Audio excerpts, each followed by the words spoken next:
국민의당 안철수 후보가 관훈 클럽 초청 토론회에서 모두 발언하고 있습니다. 함께 이야기 들어보도록 하겠습니다. 국민의 나라를 만들어야 합니다. 무엇보다 경제 살리고 안보 튼튼히 할 대통령 뽑아야 합니다. 대한민국 개혁하고 통합해서 미래 일자리, 미래 먹거리 만들 대통령 뽑아야 합니다. 깨끗해야 합니다. 정직해야 합니다. 유능해야 합니다. 책임질 줄 알아야 합니다. 미래를 준비할 수 있어야 합니다. 통합할 수 있어야 합니다. 4차 산업혁명 시대 이끌 수 있어야 합니다. 오직 국민만 보고 가겠습니다. 말 잘 듣고 줄 잘 서는 사람들 기용하면 국가 위기 또 찾아옵니다. 전국에서 최고의 인재를 널리 찾는 대탕평에 나서겠습니다. 저 안철수 국민을 위해서 반드시 이기겠습니다. 경제와 안보를 위해서 반드시 이기겠습니다. 통합과 미래를 위해서 반드시 이기겠습니다. 지난 대선 출마 때 이런 말씀 드린 적 있습니다. 3월의 바람과 4월의 비가 5월의 꽃을 불러온다고 말씀드렸습니다. 고맙습니다.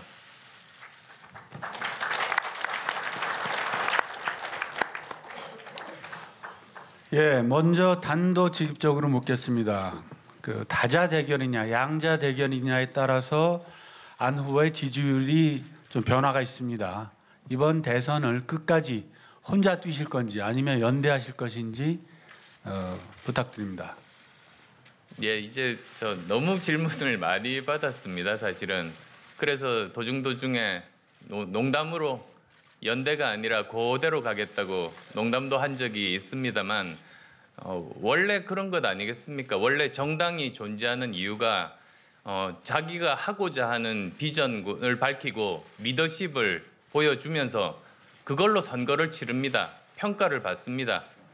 그래서 이제 집권한 정당을 중심으로 다른 정당과 합의하면서 협치의 틀을 만들어가는 것 아니겠습니까? 그게 정도입니다. 그리고 이제는 정치의 판을 정치인이 만드는 시대는 지났습니다. 정치의 판은 국민들께서 만들어 주시는 겁니다. 저는 그 믿음으로 작년 총선 신념을 가지고 돌파했습니다. 그래서 결국은 국민들께서 3당 체제라는 판을 만들어 주셨습니다. 저는 이번 대선도 마찬가지라고 믿고 있습니다. 끝까지 돌파하겠습니다. 여전히 국민들이 가장 궁금해하는 부분이기 때문에 추가 질문을 좀 드리겠습니다. 그저께 대선 후보로 선출되신 다음에 한 연설에서 그 탄핵 반대 세력에게 면죄부를 주는 그런 연대 또는 특정인을 반대하기 위한 연대는 하지 않겠다 이렇게 말씀하셨습니다. 근데 이 말을 해석을 해보면은 이 두 가지 경우를 제외한 예를 들어서 정책과 이념이 비슷한 세력과의 선거 연대 내지는 단일화 협상 뭐 이런 건 가능하다는 거로도 해석이 되고 있습니다. 어떻게 답하시겠습니까? 저는 누구를 반대하기 위해서 나선 것이 아닙니다.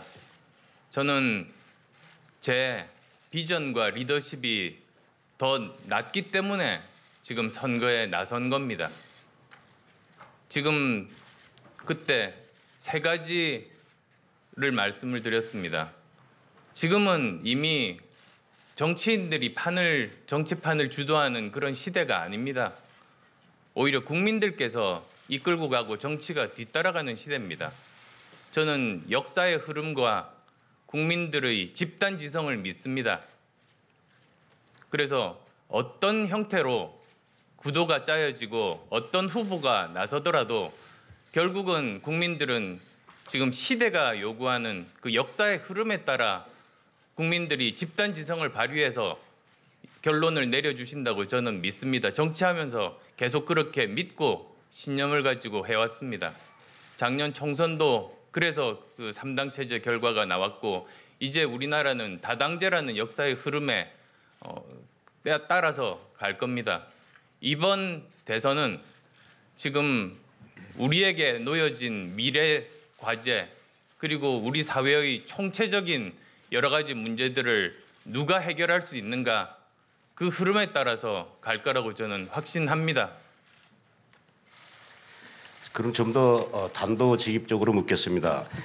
작년 6월에 제가 안 후보님을 인터뷰한 적이 있었는데 그때 안 후보님께서 현재 존재하는 정치인들 중에서 이 마음이 맞거나 아니면은 좀 안 후보 입장에서 볼 때 조금 저 사람은 좀 호감이 간다라고 하는 정치인을 좀 꼽아달라고 했을 때 안 후보님께서 유승민 당시 예, 원내대표를 맞습니다. 꼽은 적이 있습니다. 근데 아시다시피 바른정당의 후보로 지금 선출돼 있습니다. 그래서 유승민 후보 같은 경우는 탄핵 반대 세력도 아니고 그리고 이른바 반문연대도 아닙니다. 그렇다면 지금 안 후보가 제시한 조건에도 해당하지 않는데 유승민 후보하고의 연대는 가능한 거 아닙니까? 박근혜 정부를 출범시키는데 역할을 한 사람들은 이번에 책임져야 합니다. 그래서 다음 정권을 꿈꾸면 안 됩니다. 따라서 선거 이후에 서로 협치의 상대로는 좋은 파트너일 수 있습니다만 지금 정권을 꿈꾸면 안 된다고 말씀을 드리고 싶습니다. 그렇다면 이번 대선에서 안철수 후보께서는 다른 후보나 정당, 세력과 연대하지 않을 거라고 이 자리에서 그러면 분명하게 확인해도 되겠습니까? 예, 그렇습니다. 국민들께서 만들어 주십니다. 제가 국민에 의한 연대라고 말씀드렸습니다. 지금 이제는 더 이상 예전처럼 그렇게 편가르기, 낡은 사고방식은 이제는 아닙니다. 이제는 그런 시대가 지났습니다. 이제는 통합을 이야기하고 있습니다. 그런데 진정한 통합은 국민들께서 합쳐져야지 되는 것 아니겠습니까? 이제는 진보와 보수, 국민 모두로부터 지지를 받을 수 있는 그런 대통령이 나와야 됩니다. 그래야 통합이 가능한 상황입니다. 네, 후보님. 저 말씀 이거 들어보면 아주 강한 자신감이 느껴지는데 역시 최근 이제 각 신문이나 최근에 나오는 여론조사 이런 걸 보니까 저희도 뭐 깜짝 놀랄 정도로 이런 적이 있었나 할 정도로 어마어마하게 지금 지지율이 급상승하면서 이 대선 구도가 확 그냥 바뀌고 있는데 일단 뭐 실감이 나세요? 지금 엄청 올라가고 있는 게? 저는 지지율에 예전부터 연연하지 않았습니다. 사실 정치인은 자신의 소신, 철학, 가치관, 리더십으로 평가받는 것 아니겠습니까? 거기에 따라서 저는 제가 생각한 그대로를 보여드리고 평가를 받는다고 예전부터 생각해 왔습니다. 지지율에 일희일비하지 않았고 앞으로도 하지 않을 겁니다. 그러면 어쨌든 그래도 이 현상적으로 나타나고 있는데 이런 지지율이 급상승한 어떤 원인, 동력은 뭐라고 보시고 또 요맘때쯤 이런 정도의 지지율 급상승 또는 급변 그런 현상을 예측 정도는 하셨습니까? 이번 완전 국민 경선을 했습니다. 국민의당에서 그 과정 중에 저 현장에 나가봤을 때 어린아이들을 손잡고 오신 젊은 부부가 많았습니다. 이 부부들과 이야기를 나눴습니다. 이 부부들 말씀이 우리 지금 너무너무 어렵게 살고 있는데 이 우리 아이들만이라도 좀 제대로 편한 세상에서 살게 해주고 싶다. 제발 좀 꼭 바꿔달라. 그 정말 강렬한 열망들을 확인할 수 있었습니다. 열망을 넘어서 정말 간절함이었습니다. 저는 그게 진짜 국민들 민심이라고 봅니다. 그 민심들이 하나하나 모여서 변화해달라고 지금 호소하고 계십니다. 그런 관점에서 저도 정말로 바꿔야겠다는 각오를 다지고 있습니다. 어떤 분들이 이제 5년 전과 지금 제가 바뀐 게 뭐냐고 물어보셔서 또 농담으로 목소리가 커졌습니다. 라고 이야기를 한 적도 있습니다만 제 생각은 그랬습니다. 보통 자기를 바꾸기가 참 어렵다고 하지 않습니까? 그런데 국가를 바꾸는 건 그보다 더 어려운 일입니다. 그러면 자기 자신도 못 바꾸는 사람이 어떻게 국가 바꾼다고 나설 수 있겠나? 저도 한번 바꾸는 노력을 스스로 해보자. 그런 노력의 일환을 보여드린 것이었습니다. 반드시 그런 그 열망, 저한테 주신 선물이 아니라 숙제로 생각하고 제대로 꼭 바꾸겠습니다. 요 질문을 제가 하나 추가로 드리겠습니다.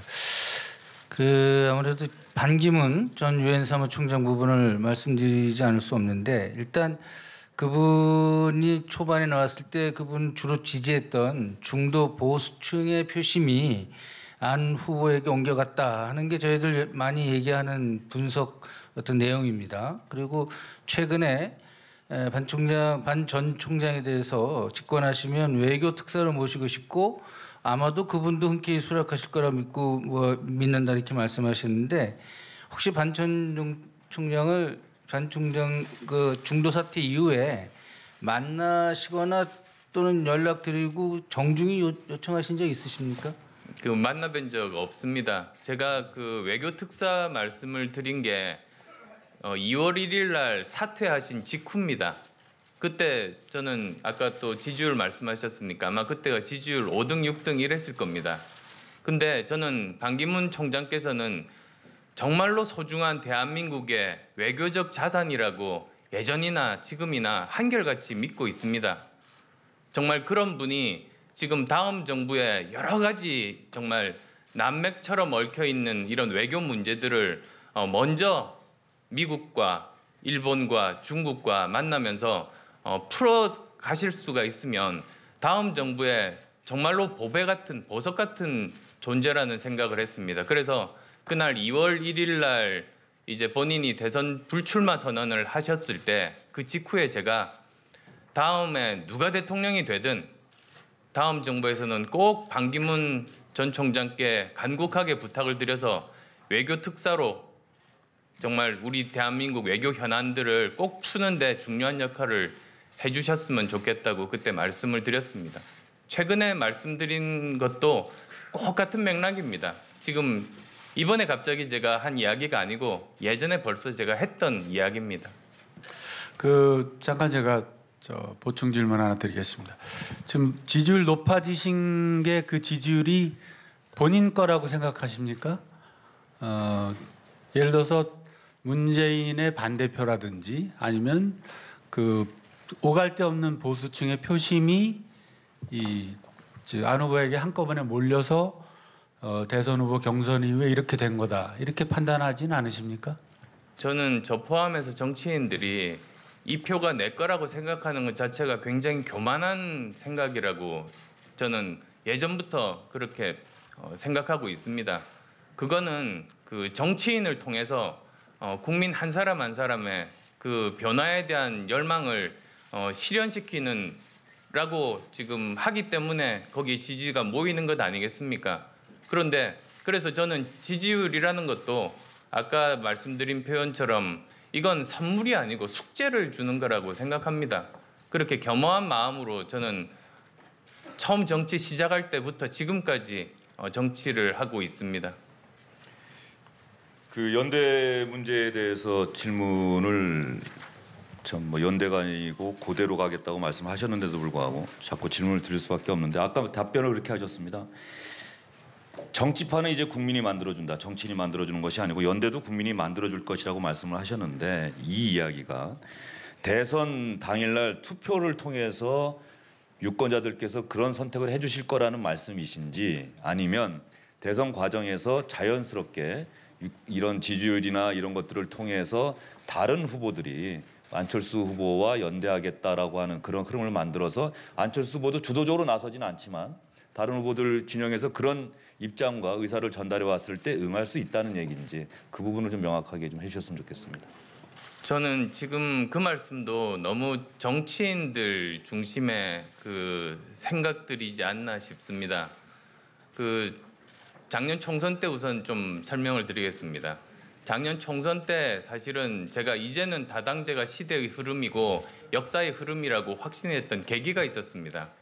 제 지역구의 어떤 어르신과 함께 대화를 나눴었습니다. 근데 이 어르신께서 그러시는 겁니다. 안 의원, 내가 평생 새누리당만 찍어왔는데 왜 그런지 아냐고. 그래서 어르신 왜 그렇게 하십니까? 그랬더니 믿을 수 없는 민주당보다 익숙하게 실망만 주는 새누리당을 찍는다고 그 말씀하시는 겁니다. 그때 저는 깨달았습니다. 그 흔히들 이제 야권에서는 항상 그랬습니다. 새누리당 40% 지지율은 콘크리트이고 그래서 나머지 2번부터 2번, 3번, 4번, 5번, 6번, 7번, 8번 모두 합쳐야 이긴다. 이런 생각이 얼마나 잘못된 생각인지를 저는 깨달았습니다.